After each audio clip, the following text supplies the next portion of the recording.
Mesdames et messieurs, bonjour, bienvenue sur Télé 7 pour suivre votre émission Avis d'experts. Une émission explicative qui donne la parole à un expert pour éclairer l'opinion publique sur une question pertinente ou une question d'actualité.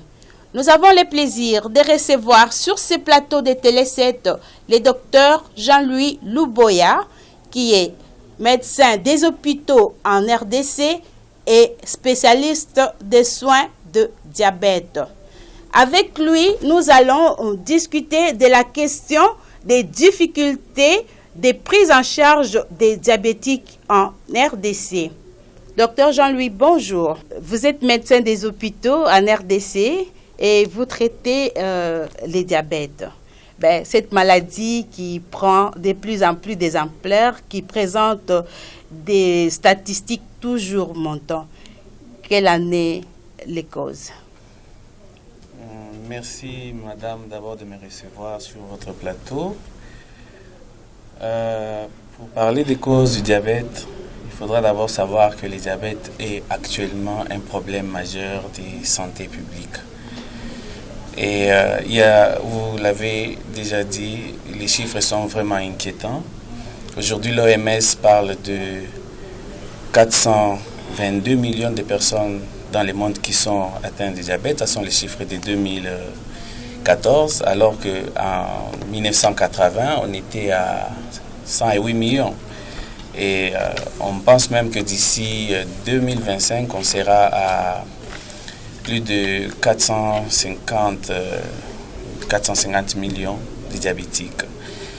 Les diabètes en RDC, on estime qu'on a atteint les chiffres de plus de 2 millions de personnes qui ont les diabètes. Et à Kinshasa, l'OMS parle de 250 000 personnes qui ont les diabètes. Donc vous comprenez déjà que c'est un problème très grave.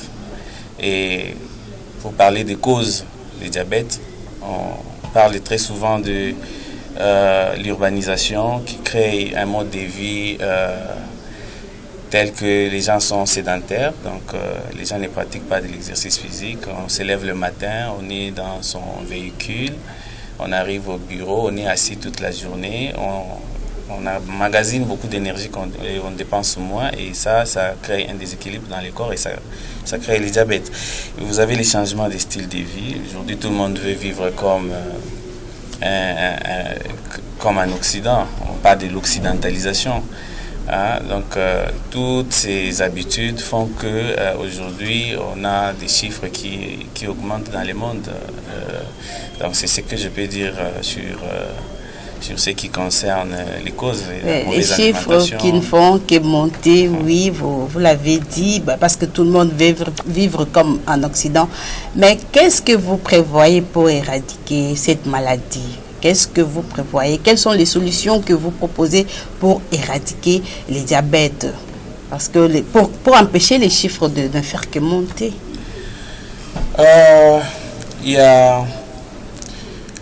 Il faut d'abord dire que dans notre pays, nous avons un programme de lutte contre le diabète. Un programme qui a été créé en 2001. Mais c'est un programme qui ne reçoit pas assez de financement.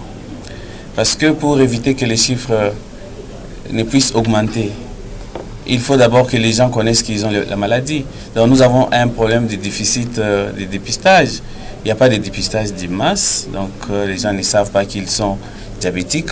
Aujourd'hui, on dit que plus de 50% des personnes ne connaissent pas qu'ils ont les diabètes. Donc pour éradiquer, ou moi je dirais pour lutter contre l'augmentation de ces chiffres, il faut d'abord commencer par dépister, savoir combien de personnes, quelle est la prévalence. Mais comment on peut le savoir? Quels sont les symptômes pour que quelqu'un se sente que là, j'ai besoin de me dépister? Quels sont les symptômes du diabète et quel est le traitement?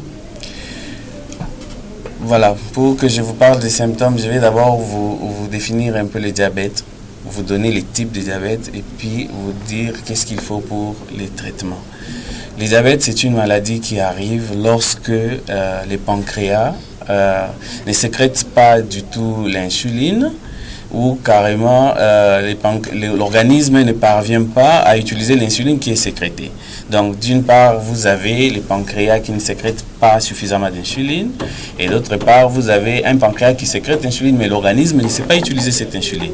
Et ce qui nous conduit à dire qu'il y a deux types de diabète. Vous avez les diabètes de type 1, qu'on appelait à l'époque diabète juvénile ou diabète insulinodépendant. C'est un diabète qui est caractérisé par le fait que l'organisme ne sécrète pas suffisamment de l'insuline. Donc les pancréas ne sécrètent pas suffisamment d'insuline. Et le deuxième type de diabète, c'est les diabètes de type 2. Et c'est un diabète qu'on retrouve beaucoup plus chez des personnes adultes. On parle d'âge au-delà de 35 ans. C'est un diabète qui est caractérisé par le fait que l'organisme ne sait pas utiliser l'insuline correctement. Donc là, il y a un problème de résistance à l'insuline, un problème d'insulino-résistance. Et ce type de diabète est souvent lié à la sédentarité, puis à la mauvaise alimentation. Donc ça, c'est pour ce qui concerne les deux types. En dehors de ça, vous avez aussi... Il n'y a pas un autre troisième type. Vous avez les diabètes gestationnels, les diabètes qu'on retrouve chez la femme enceinte. Pour parler des signes du diabète, très souvent, comment on peut découvrir qu'on a le diabète? Vous avez une personne qui se lève plusieurs fois la nuit pour aller uriner. Donc vous avez une notion de polyurie, la personne urine beaucoup, une notion de soif intense. Vous avez une notion de soif intense. Vous avez quelquefois, ce sont les complications d'ailleurs qui annoncent que la personne est atteinte du diabète, parce que dans les diabètes de type 2, une personne peut être en train de faire le diabète sans remarquer réellement qu'il y a Mais est-ce qu'il y a la possibilité de prévenir le diabète? Oui, on peut, comment je vais dire, le diabète, on peut le prévenir. Comment on peut le prévenir? C'est comme j'ai dit tout à l'heure, en dépistant d'abord. Commençons d'abord par faire un dépistage de masse. Comme ça, lorsque on a des personnes qui sont diabétiques, on les prend en charge. Les personnes qui ne sont pas diabétiques, on va leur donner une éducation qui va les aider à adopter des comportements favorables à la santé. Je vous ai dit tout à l'heure qu'il y a une notion de sédentarité et puis une notion de mauvaise alimentation. Pourquoi ne pas, par exemple, commencer dans des écoles à apprendre aux enfants la pratique de l'exercice physique? Pourquoi ne pas, par exemple, aujourd'hui dans nos écoles, dire aux enfants de bien manger, éviter les sucreries, donner aux enfants la nourriture qu'il faut? Parce qu'aujourd'hui, quand vous remarquez, par exemple, ça commence dès les jeunes âges. Vous avez des enfants qui, chaque jour, à l'école, partent avec des sucreries, plus tard. Parce qu'il y a toujours une notion, quelque part, une notion d'hérédité dans la famille. Donc, quand vous prenez les facteurs... Vous conseillez aux parents de ne plus donner des bonbons à leurs enfants quand ils pleurent? Je conseille aux parents d'équilibrer l'alimentation de leurs enfants. Je ne dis pas qu'on ne donne pas les bonbons, mais est-ce qu'on doit donner les bonbons chaque jour? Non. Donc il faut équilibrer l'alimentation. Donner aux enfants la possibilité de manger. C'est dans le cadre de prévention. Ça, c'est dans le cadre de prévention. On doit prévenir. On doit dire aux gens de faire de l'exercice physique. Aujourd'hui, on conseille au moins 30 minutes de marche. Aujourd'hui, on conseille 30 minutes de marche. Faites la marche, mangez bien et vous allez éviter de faire le diabète. Parce qu'il n'y a pas que la notion d'hérédité. Il y a certaines personnes qui disent, mais de toutes les façons, moi, dans ma famille, il n'y a pas de diabétique. Oui, cette question d'hérédité, si il y a déjà des signes de diabète dans la famille, le fait de manger équilibré, de faire des marches, des exercices physiques, peut empêcher... Ça peut empêcher. D'abord, ça peut retarder l'échéance de la survenue du diabète. Ça peut retarder l'échéance. Ça peut aussi vous aider à bien vivre, parce que c'est un problème de déséquilibre. Vous avez déjà des gènes qui vous prédisposent au diabète. Et puisque vous êtes prédisposé au diabète, si en plus de ça vous associez le manque d'exercice physique, vous associez une mauvaise alimentation, là vous créez tous les terrains, vous créez au fait une sauce pour que les diabètes puissent arriver. Donc prévenir les diabètes, c'est lutter contre la sédentarité. Prévenir le diabète, c'est bien manger. Je vous ai dit tout à l'heure qu'il y a 2 types de diabète. Vous avez les type 1, dans lesquels il y a une mauvaise sécrétion d'insuline, ou dans d'autres cas, il n'y a même pas d'insuline du tout. Ça, c'est un diabète qui se soigne avec de l'insuline exclusivement. Donc, ce sont des malades qui doivent recevoir de l'insuline chaque jour de leur vie. Et les diabètes de type 2, très souvent, on commence toujours par des mesures hygiéno-diététiques. Mais un traitement qui coûte cher. Effectivement. Donc, pour revenir à ces problèmes de traitement qui coûtent cher, je vais d'abord terminer pour dire que les gens qui font les diabètes de type 2, on leur donne très souvent les antidiabétiques oraux. Mais plus tard, quand il y a des déséquilibres, et que si avec les antidiabétiques oraux on ne parvient pas à les stabiliser, on peut passer toujours à l'insuline aussi. Les médicaments contre le diabète sont des médicaments qui coûtent très très cher. Ça coûte cher, donc... D'abord, il faut dire que le diabète, c'est une maladie qui entraîne beaucoup de dépenses. Je crois qu'en 2016, on a parlé de plus de 1310 milliards qui ont été dépensés rien que pour les diabètes. Donc, traiter les diabètes, ça n'a jamais été facile. Les gens qui ont les diabètes, ils sont une charge, et pour eux-mêmes, et pour la famille, et pour la société. Mais quelle est l'implication de l'État congolais dans la prise en charge des diabétiques, étant donné que c'est un traitement qui est coûteux? Bon, ce que je peux vous dire par rapport à la prise en charge, l'État a d'abord bien fait de créer un programme de lutte contre le diabète qui existe. Mais est-ce que ce programme, il est soutenu? Est-ce qu'il est financé? Ce sont les réponses que nous attendons de vous. Voilà, donc il y a un problème de financement. Les programmes existent, mais il n'est pas financé. Ce qui fait que le programme ne peut pas bien fonctionner. Et est-ce que l'État subventionne les soins des diabétiques? Je ne pense pas. Dans beaucoup de pays aujourd'hui, les diabétiques sont pris en charge. En Europe, par exemple, moi j'ai eu la chance de visiter les hôpitaux en Europe. J'ai vu que les diabétiques ne s'achètent pas de médicaments, c'est l'État qui donne tout. Vous voyez? Mais chez nous, non. Chez nous, nous avons un problème. Nous avons un problème parce que, d'abord, non seulement que les médicaments contre les diabètes coûtent cher, mais des fois, nous avons une carence aussi en médicaments. Mais il y a des associations de lutte contre les diabètes, non? Oui, il y a des associations de lutte contre le diabète, mais qui ne peuvent pas résoudre tous les problèmes. Mais comment fonctionnent-elles? Ce sont des associations. Vous avez par exemple la Fédération internationale du diabète. C'est l'ensemble, c'est une fédération qui a vu jour, je crois, en 1950 et qui regroupe les associations des personnes souffrant de diabète dans le cadre d'une entraide entre les diabétiques. Ce sont des associations qui fonctionnent avec l'État, avec les États, qui fonctionnent avec l'OMS. Mais il faut dire qu'aujourd'hui, les problèmes dont nous souffrons ici, en RDC, pour ce qui concerne la prise en charge, c'est un problème de financement. Le diabète n'est pas financé. Heureusement que, par exemple, il y a quelques semaines, l'OMS, avec les programmes de lutte contre le diabète, ont commencé une série de dépistages. Parce qu'on s'était rendu compte que parmi les gens qui mouraient de Covid, la majorité était diabétique. Alors on s'est dit, pour les protéger, peut-être qu'il faut commencer par faire un dépistage. Donc il y a un dépistage qui est en cours, qui a commencé il y a 2-3 semaines, qui va prendre 3 mois, qui s'est fait dans quelques centres. Mais il y a aussi des centres de santé, des confessions religieuses qui s'occupent des diabétiques.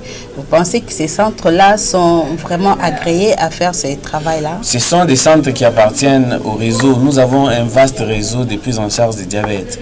Il y a à peu près aujourd'hui 80 centres. Ce sont des réseaux qui sont attachés, qui travaillent avec les programmes de lutte contre le diabète. Ce sont des réseaux qui nous aident quand même. Ils nous aident dans la prise en charge. Vous ne pensez pas qu'il aurait été facile de le faire comme le font les organismes qui prennent soin pour les petits-enfants contre le paludisme, par exemple, qu'il fallait le faire des porte-à-porte pour pouvoir faire un dépistage complet? C'est justement la raison pour laquelle je parle de financement. Pour faire un dépistage, il faut qu'il y ait un financement. vous n'allez pas vous réveiller un matin, vous dites nous allons faire les dépistages, alors que vous n'avez pas de quoi faire les dépistages. Mais en dehors du financement, vous n'avez pas d'autres solutions à votre niveau? Nous avons des solutions. De temps à autre, nous faisons des dépistages avec des financements propres. Nous faisons des dépistages.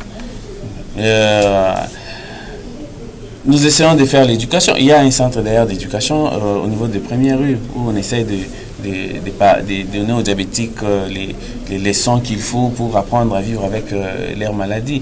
Mais toutes ces structures-là ont besoin d'un soutien. Les soutiens peuvent provenir des bailleurs internationaux, ça peut provenir aussi de l'État lui-même. Donc il faudra que l'État s'élève et prenne en charge. Donc si nous comprenons bien, il y a beaucoup de difficultés dans la prise en charge de diabétiques. Mais quels sont les principaux, qu'est-ce que vous rencontrez comme difficultés? Quelles sont les principales difficultés que vous rencontrez en gros dans la prise en charge des diabétiques en RDC? Il y a d'abord une première difficulté qui est celle de la formation même des prestataires de soins. Le diabète, c'est une maladie qui n'est pas facile à soigner.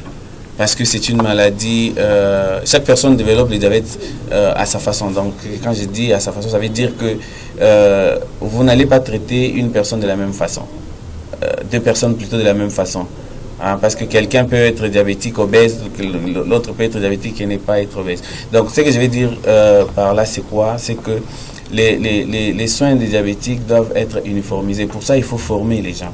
Donc l'État doit mettre un paquet pour former les gens. Heureusement qu'au niveau du programme, il y a chaque mois, un samedi, le premier samedi de chaque mois, il y a une formation qui se passe à Fatima, où on essaie de former les médecins. Moi, j'aurais bien voulu que tous les médecins viennent et assistent à cette formation. Même les généralistes qui ne sont pas spécialistes en diabète. Parce que les premiers qui reçoivent les malades dans les hôpitaux sont les généralistes. Donc, ils doivent être en mesure de soigner. Nous n'avons pas beaucoup de diabétologues aujourd'hui. Vous n'allez pas refuser de soigner des personnes, soit disant qu'il n'y a pas de diabétologues. Non, les généralistes doivent apprendre à soigner le diabète. C'est pourquoi il faut ce genre de formation. Donc, ça, c'est déjà une première difficulté. Il faut que l'État mette le paquet pour que les gens soient formés. La deuxième difficulté, c'est les problèmes de la prise en charge, les médicaments. Les médicaments coûtent cher. L'État doit quand même les subventionner. Non seulement que ça coûte cher, il y a des moments où il n'y en a pas. Donc il y a ces problèmes-là qu'il faut gérer. Il faut dépister les gens. On doit connaître aujourd'hui, on est à combien de diabétiques dans le pays? On est à combien? On ne connaît pas la prévalence réelle du diabète dans notre pays. Tout simplement parce qu'il n'y a pas de problème face aux malades ils acceptent facilement qu'ils sont diabétiques, ils acceptent les traitements préconisés, ils ne posent aucun problème. Ça, c'est un autre problème. D'abord, il faut dire que dans notre culture africaine, nous avons la tendance de tout mystifier. Très souvent, les gens n'acceptent pas que le diabète, qu'il y a le diabète. Ou quand vous dites à quelqu'un que vous êtes diabétique, il vous dit non, moi en tout cas, moi je n'ai pas ces problèmes-là. Des fois, c'est oh non, ça doit être la famille. Donc, on essaie de tout mystifier. Il y a souvent ces problèmes-là, des refus d'accepter les diagnostics.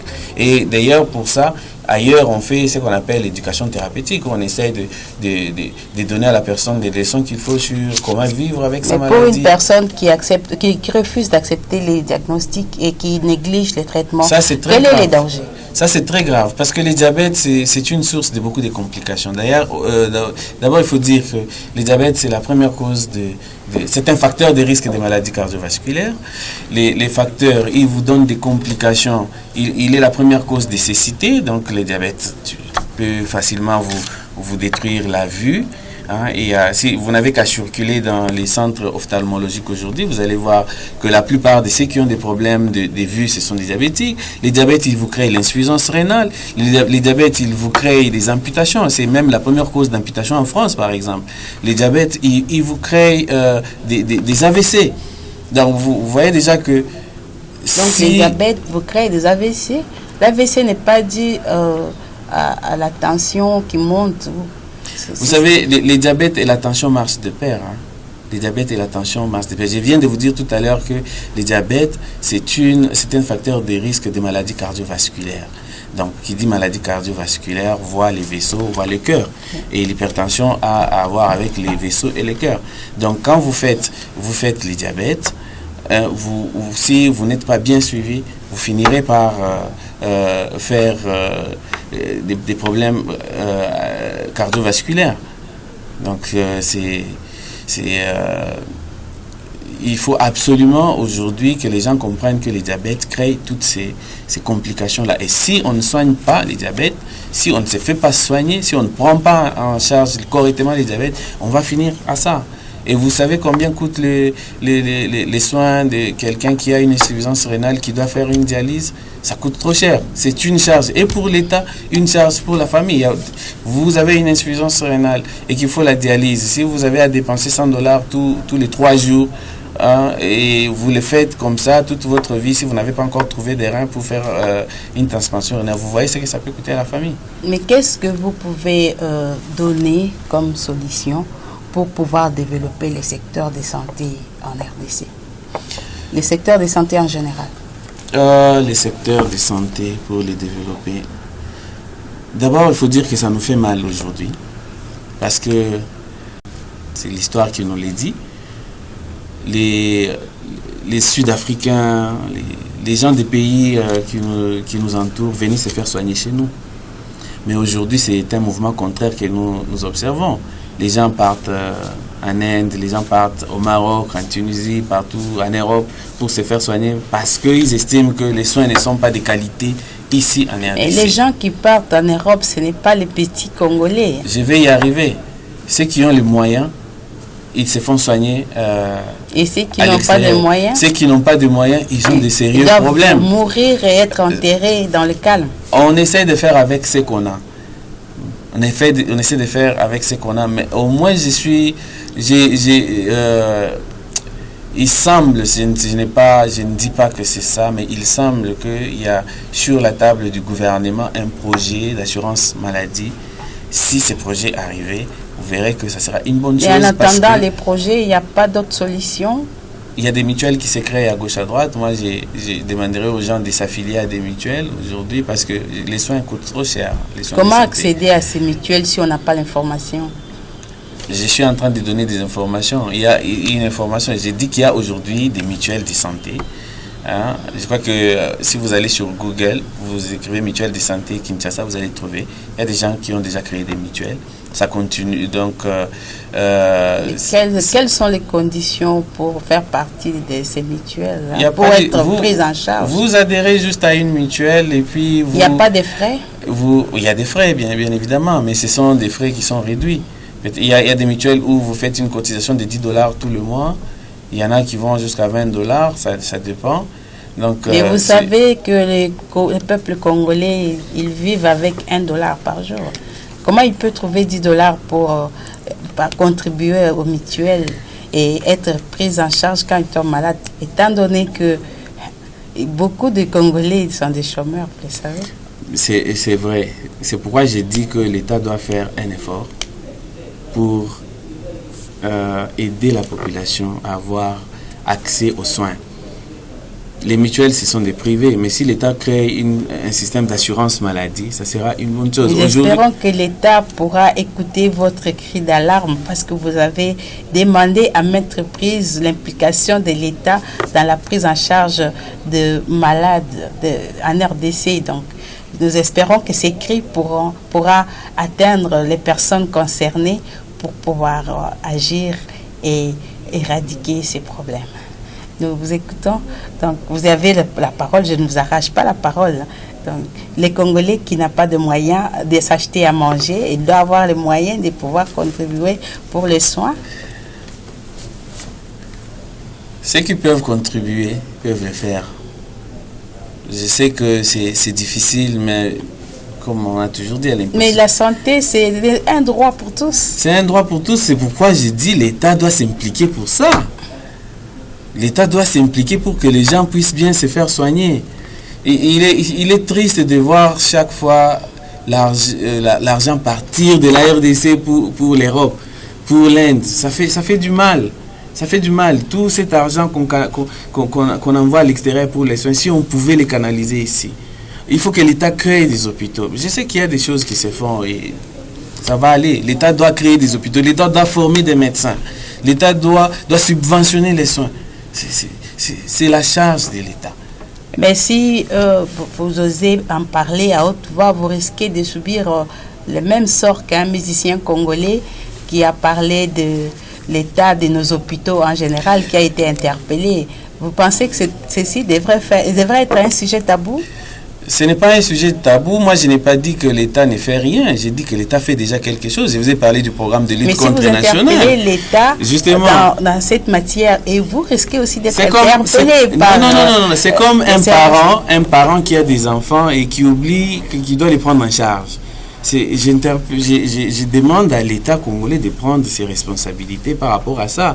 On ne doit pas seulement parler de Covid, on ne doit pas seulement parler d'Ebola quand il y a eu chaque fois quand il y a des épidémies comme ça. On doit parler du diabète parce que le diabète aujourd'hui c'est un tueur silencieux. Le diabète tue. Mais nous voyons beaucoup de campagnes par rapport au HIV, le sida, par rapport au paludisme, par rapport à d'autres maladies qui partent et qui reviennent. Mais vous ne vulgarisez pas. Les associations de lutte contre le diabète ne se font pas sentir. Nous ne les sentons pas sur terrain. C'est la raison pour laquelle je suis en train de vous dire aujourd'hui que le programme de lutte nationale essaye de faire avec le peu qu'il a. Je vous ai dit tout à l'heure qu'il y a une campagne de dépistage qui s'est faite.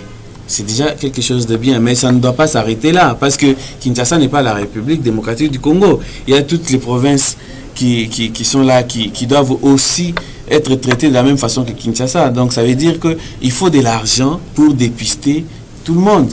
Il faut de l'argent pour soigner tout le monde. L'État doit comprendre que le diabète, c'est un réel problème de santé publique. Beaucoup de personnes nous arrivent très souvent dans des stades très avancés de la maladie. Oui, soit que ce sont des malades parce que beaucoup de cas sont découverts au moment où il y a des complications. Vous avez quelqu'un qui vous arrive en insuffisance rénale et quand vous faites la recherche des causes, vous vous rendez compte que finalement c'était le diabète.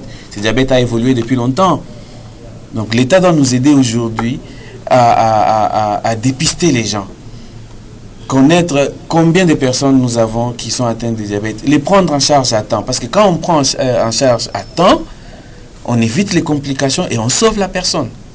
Mais vous savez, vous pouvez nous donner un tableau de l'état des lieux de nos hôpitaux en RDC parce que beaucoup de malades, ils préfèrent aller vers les hôpitaux privés que d'aller vers les hôpitaux de l'État parce qu'ils pensent que si vous y arrivez malade, vous allez ajouter d'autres microbes à votre maladie. Mais il est difficile de guérir dans ce genre de situations. Encore une fois, je vais dire que l'État a beaucoup de choses à faire. Les hôpitaux aujourd'hui de l'État ne sont pas ce qu'ils ont été après l'indépendance, nous le savons. L'État doit juste faire un effort pour essayer de réhabiliter tous ces hôpitaux qui reçoivent les gens. C'est juste un effort ou une obligation? Une obligation qui... C'est une obligation, mais quand je parle des efforts, ça veut dire qu'il y a des efforts qui sont fournis mais qui ne sont pas suffisants. Donc l'État doit multiplier les efforts pour essayer de réhabiliter les centres de soins, les réhabiliter, les hôpitaux qui appartiennent à l'État, qui sont dans les systèmes de santé. Ils doivent être réhabilités. Le personnel doit être formé. Les gens doivent être retraités. Parce qu'aujourd'hui, nous avons un problème. Dans beaucoup d'hôpitaux de l'État, il y a des gens qui sont là, qui sont déjà fatigués, qui ont besoin d'être retraités. Mais ils ne veulent pas aller en retraite parce qu'après la retraite, ça sera quoi? Ils n'ont pas... Et vous, en tant que médecin, qu'est-ce que vous ressentez quand on parle des pharmapoches, des médicaments qui sortent des poches des infirmiers et qui se vendent aux malades sans passer par une pharmacie quelconque? En tant que médecin, qu'est-ce que vous ressentez par rapport à cette pratique? Ça fait très très mal. Ça fait très mal parce que c'est vrai, les gens qui sortent les médicaments de leur poche pour les vendre, ils les font parce qu'ils ont besoin de survivre. Mais ces médicaments qui viennent d'une poche est vraiment bien conservé? Il y en a qui sont bien conservés, il y en a qui ne sont pas bien conservés, mais c'est une pratique qui ne doit pas se faire. C'est une pratique qu'il faut condamner. C'est pourquoi j'ai dit que si aujourd'hui on réhabilite les hôpitaux, si aujourd'hui on forme le médecin, si aujourd'hui on paye bien les personnels médicaux, ces genres de pratiques ne vont pas se faire. Ça ne se fera pas. Donc vous encouragez à Je n'encourage pas, je condamne. Je condamne parce que on ne sait pas comment ces produits-là qui sont vendus, on ne sait pas comment ils sont conservés. Ça, c'est un fait. C'est quelque chose qu'il faut condamner. Mais encore une fois de plus, l'État doit prendre ses responsabilités. Il faut qu'il y ait des surveillances pour ça, pour ce genre de choses. On ne doit pas accepter ça. Je n'ai jamais vu un hôpital à l'extérieur où c'est un infirmier qui amène les produits dans sa poche et on lui donne l'argent. Non, ça ne doit pas se passer comme ça. Ça, ce sont des pratiques qu'il faut normalement condamner. Mais encore une fois de plus, l'État doit prendre ses responsabilités, madame.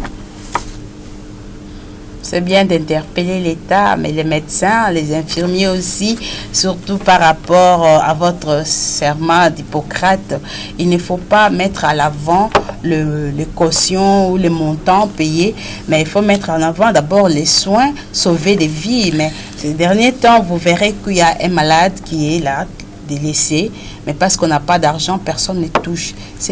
Madame, j'ai vécu cette scène-là, j'étais encore étudiant. J'étais en 3e graduat de médecine.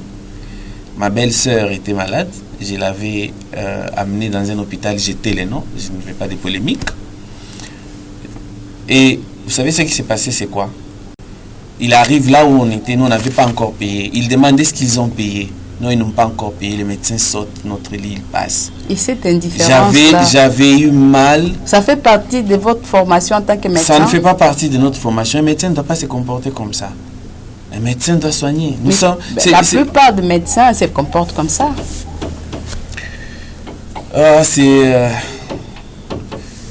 Ce sont des pratiques tout simplement à condamner.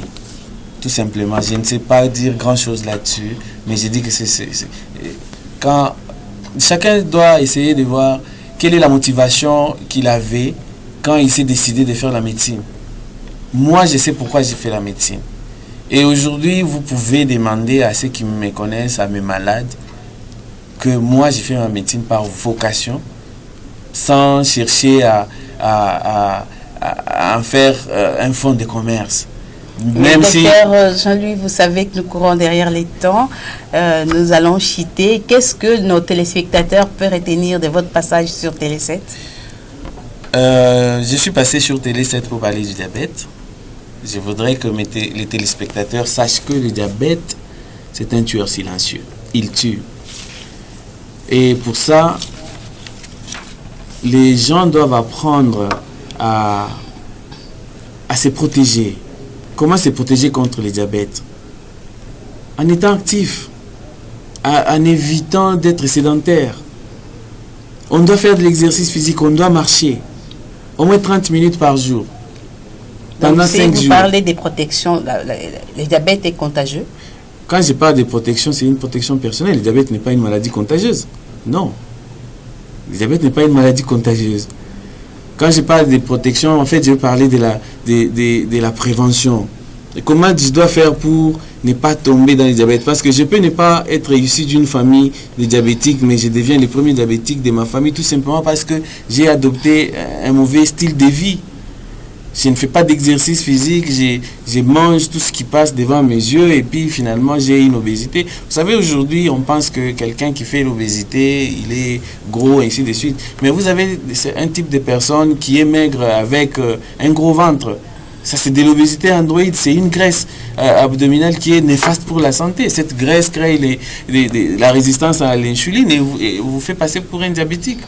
Donc les gens doivent savoir que le diabète existe, ils doivent chercher à se faire dépister, savoir est-ce que je suis diabétique ou je suis dans un stade qu'on appelle prédiabète. Si je suis dans les stades de prédiabète, qu'est-ce que je dois faire pour que je ne puisse pas tomber je ne puisse pas faire le diabète.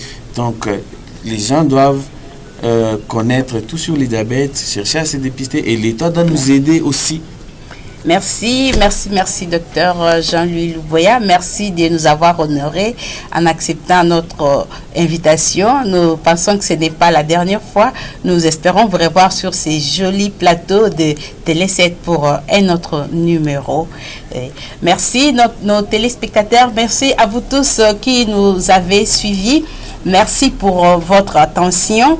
Nous avons parlé avec le docteur Jean-Louis Louboya, qui est médecin des hôpitaux en RDC et qui est spécialiste dans les soins des diabètes. Avec lui, nous avons parlé des difficultés des prises en charge de malades de diabète en République démocratique du Congo.